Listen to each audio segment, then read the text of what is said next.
Bhavnagar chamber of commerce દ્વારા vision 2023 હેઠળ trade and industries એક્સપોનું ભવ્ય આયોજન કરવામાં આવ્યું છે, જેનું આજે ભાવનગરના યુવરાજ જયવીર રાજસિંહજી, ધારાસભ્યો, કલેક્ટર, કમિશનર, ઉદ્યોગપતિઓની ઉપસ્થિતિમાં પ્રારંભ કરવામાં આવ્યો હતો।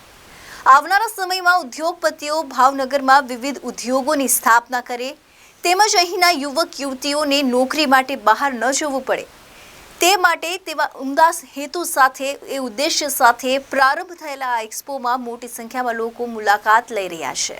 ભાવનગર ચેમ્બર ઓફ કોમર્સ દ્વારા આવનારા સમયમાં ભાવનગરના ઔદ્યોગિક ભવિષ્યને ધ્યાનમાં રાખી એક મેગા એક્સપોનું આયોજન કરવામાં આવ્યું છે, જેમાં ભાવનગર શહેર ઉપરાંત અન્ય જિલ્લાઓમાંથી પણ ઉદ્યોગકારો જોડાયા છે।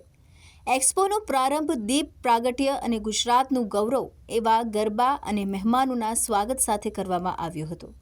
આ એક્સપોનો મુખ્ય ઉદ્દેશ્ય કે જેમાં આવનારા સમયમાં અહીંના ઉદ્યોગપતિઓ વધુ ઉદ્યોગોની સ્થાપના કરે તેમજ અહીંના સ્કિલ ધરાવતા યુવક યુવતીઓને અહીં જ જોબ મળી શકે અને તેને પરિવારથી દૂર ન જવું પડે, જ્યારે સરકાર પણ નવા ઉદ્યોગો માટે વધુને વધુ પ્રોત્સાહન આપી રહી છે, ત્યારે ઉદ્યોગપતિઓ પણ નવા સાહસ સાથે આવનારા ભવિષ્યને ધ્યાને રાખી વિવિધ ઔદ્યોગિક એકમોની સ્થાપના કરે તે જરૂરી છે। ભાવનગરના અનેક ઔદ્યોગિક એકમો રાષ્ટ્રીય અને આંતરરાષ્ટ્રીય ખ્યાતિ પ્રાપ્ત કરી ચૂક્યા છે, ત્યારે વધુ ઉદ્યોગો થકી ભાવનગરનો ડંકો દુનિયામાં ગૂંજે તે માટે આ ટ્રેડ એન્ડ ઇન્ડસ્ટ્રીઝ એક્સપોનું ભવ્ય આયોજન કરવામાં આવ્યું છે, જેમાં અલગ અલગ ડોમમાં વિવિધ ઔદ્યોગિક એકમોની પ્રોડક્ટને ડેમોમાં મૂકવામાં આવી છે। મારે ખાલી એક જ વસ્તુ કહેવી છે, વધારે ટાઈમ લીધા વગર, કે જેટલા આપણા વેપારીઓ અને ઉદ્યોગપતિ છે એ લોકો હવે ભાવનગરને જો નેક્સ્ટ સ્કેલે લઈ જવું હશે તો આપણે આ ગાંઠિયા પેંડામાંથી બહાર નીકળવું પડશે। આપણે જે ઇન્ડસ્ટ્રીઝ કરીએ એ આપણે મોટા લેવલ પર કરીએ, મોટા રિસ્ક કરીએ, ઇન્વેસ્ટમેન્ટ મોટું લાવીએ, કારણ કે ઇન્ડસ્ટ્રી બેઝ છે આપણા ભાવનગરનો।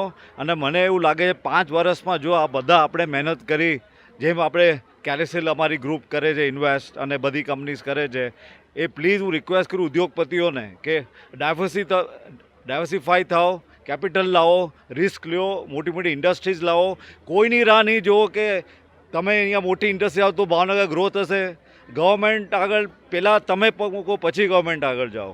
સો આઈ ઓનલી રિક્વેસ્ટ કે બધા ઇન્ડસ્ટ્રીયાલિસ્ટ અને જે લીડર્સ છે ભાવનગરના સ્ટેપ અપ થાય અને મોટી ઇન્ડસ્ટ્રીઝના રિસ્ક લઈ અને આ ભાવનગરને વધારે ઉજ્જવળ બનાવે। ચિરાગભાઈ પારેખે બહુ સારી વાત કરી અને એ જ વાતને હું ટચ કરીને એક હિસ્ટોરિક ટોપિકમાં બનાવી દઉં, કારણ કે 1723માં જ્યારે મારા પૂર્વજોએ ભાવનગરની સ્થાપના કરી હતી એનું મેઇન કારણ મેરીટાઈમ ટ્રેડ હતું। તો ઉદ્યોગ ભાવનગરના લોહીમાં ઇતિહાસ પ્રમાણે છે જ અને છે જ।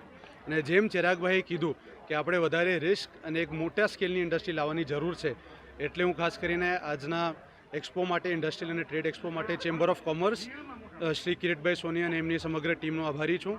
અને જરૂરી એ છે કે ઓડિયન્સમાં ખાસ કરીને આપણા 11મી ધોરણ, 12મી ધોરણ અને કોલેજના સ્ટુડન્ટ્સ આમાં આવે, કારણ કે એમને થોડું ખ્યાલ આવવું જોઈએ કે ભાવનગરમાં અપકમિંગ ઇન્ડસ્ટ્રીઝ કઈ છે, એક્ઝિસ્ટિંગ ઇન્ડસ્ટ્રીઝ કઈ છે, અને ભાવનગરના યુવાનોને થોડું ખ્યાલ આવે કે પોતાના એક સિક્યોર ફ્યુચર, ભવિષ્ય માટે એને ભાવનગર મૂકીને જવાની જરૂર ન પડે, એ અહીંયા જ એક રોજગાર કમાવી શકે, એ પણ એટલું જ મહત્ત્વનું છે।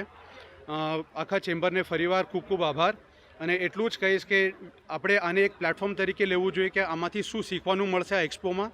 અને જીતુભાઈએ પણ બહુ સારી વાત કરી કે દર 2 વર્ષ આવું એક એક્ઝિબિશન થવું જોઈએ, અને આનેથી ભાવનગરના યુવાનોને જેટલું બેનિફિટ મળે એને માટે તમામ નગરજનોને સાથે આવીને એક મોટું સેટઅપ કરવું જોઈએ। Thank you. Firoz Malek, ABC news Gujarat, Bhavnagar.